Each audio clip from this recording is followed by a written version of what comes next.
I look at the word transdisciplinary, what does it mean? My interpretation is that it is about going beyond the discipline.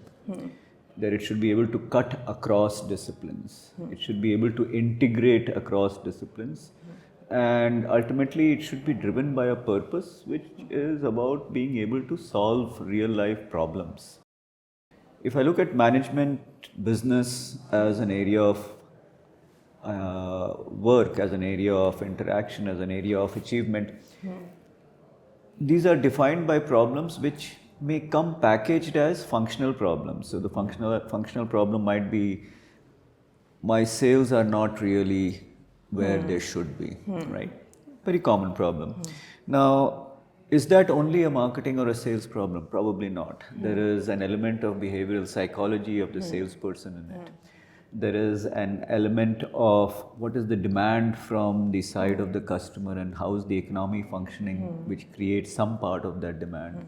There is an element of what is the pitch that is being made, or what is the advertisement which is being created, and is it having the necessary impact. There is the element of, in today's language, UX. What is one interacting with and how that is shaping my thinking process and my feelings. So one needs to be able to integrate across all of those things, and so therefore these go across disciplines: marketing, behavioral psychology, sales, economics, sometimes even financial services, and so on, depending on the product. And therefore, if you look at leadership as something that you want to be able to drive transdisciplinary, the responsibility of a leader therefore would be to be able to articulate these different things in a way that is acceptable, in a way that is internalized by the team. So articulation is one, and then the ability to actually able to get people to buy into that. The people who are executing, they should also be on board in terms of their conviction. This is the way forward. This is what the world is moving towards, and therefore if we are going there first, it is going to be something that we can all be proud of, right? So that's the combination of management and leadership as related to transdisciplinary. I think if you look at management from the perspective of pedagogy or from the perspective of outcomes, and you look at the MBA degree itself, right? The MBA degree is like a 100-year-old degree now. So in terms of product life cycle, perhaps it's past its sell-by date in some respects. It is still a relevant degree because people do need to understand the basics of different functions in management and to be able to integrate it. But what we teach today in the basic stuff is pretty much the same as it was taught in the 70s, 80s, 90s and so on. It's been repackaged, some things have evolved, but basics have not changed. But now today going forward, perhaps that is simply the foundation. What used to be the cake and the icing on the cake is now simply the dough. Yes. There is so much more that one needs to do. One needs to be on top of a whole bunch of technologies, whether it is AI, ML, whether it is IoT, whether it is the ability to analyze different forms of data and integrate data, not just your Excel spreadsheet, but also pictures and audio and IoT data and all of those things together. So many different kinds of technologies. In the coming days, quantum, and you should be able to understand quantum, how it affects your security architecture, because that will affect the kind of business that you're able to do, right? So there is that part where you need to be on top of the technology. So apart from knowing marketing, finance, strategy, organizational behavior and so on, you need to also have a very deep knowledge of technologies. And management and leadership is about behavior. It is about interacting with you, with my team members, with my customers, with my competitors, with the regulator. So how do I engage with them? How do I get across my message in a way that they are internalizing the message? That's about behavioral science. That's about neuroscience, which is what I work in.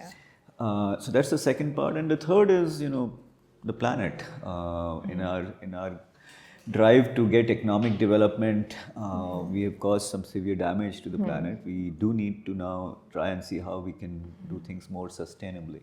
So technology, behavior, sustainability, I think these are the three elements which need to be added to what we are doing. And so any curriculum design any experiential learning process needs to have these three things, and you need to then package it all together. So it has, and all these three things, almost by definition, if you add in the initial disciplines, it becomes transdisciplinary. Right? So management, education, and pedagogy, and output that is given is definitely moving in that direction.